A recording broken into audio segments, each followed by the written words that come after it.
Kenyan President William Ruto has declined to sign a highly contentious finance bill that has sparked nationwide protests. This after violent clashes outside the parliament and across the country left at least 23 people dead and scores wounded.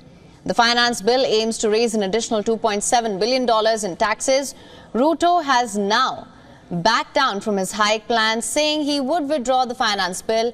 The striking reversal was announced in a televised address where Ruto said he would not sign the bill into law after reflecting on the public outcry against it. Having reflected on the continuing conversation around the content of the Finance Bill 2024 and listening keenly to the people of Kenya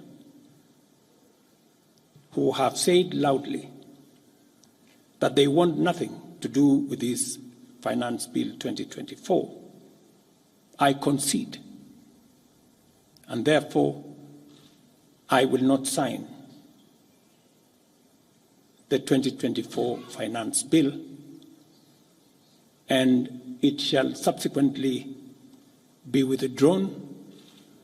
And I have agreed with these members that that becomes our collective position.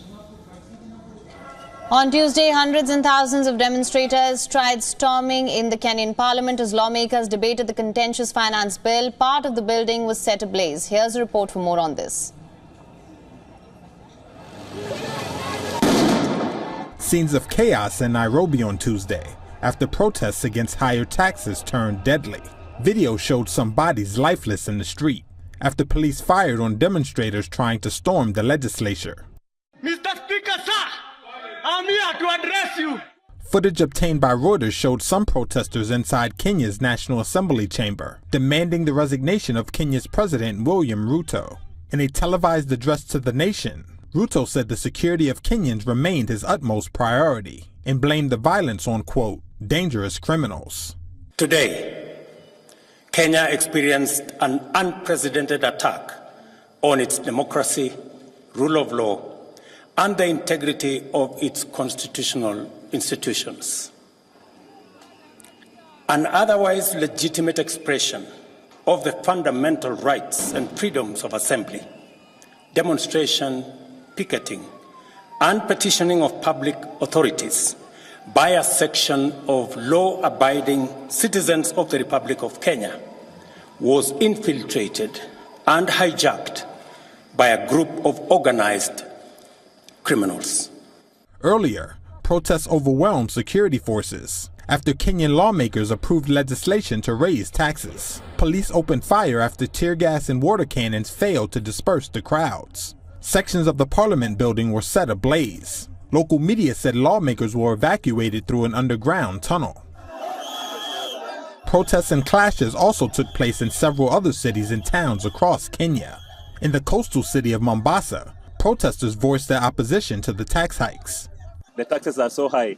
We are being taxed our salary, and any other thing that you are going to buy with the little that you're remaining with is also taxed. We are fighting for ourselves because our future is in our own hands. If at all we let them direct us on how we're going to, on how they're going to direct in this country, it's going to be war unto us, and we're not going to let that happen. Later on Tuesday, Kenya's defense minister said the army had been deployed to help the police deal with a security emergency, which had resulted in the destruction and breaching of critical infrastructure. The finance bill aims to raise an additional $2.7 billion in taxes, part of an effort to lighten Kenya's heavy debt load, with interest payments alone consuming 37% of annual revenue.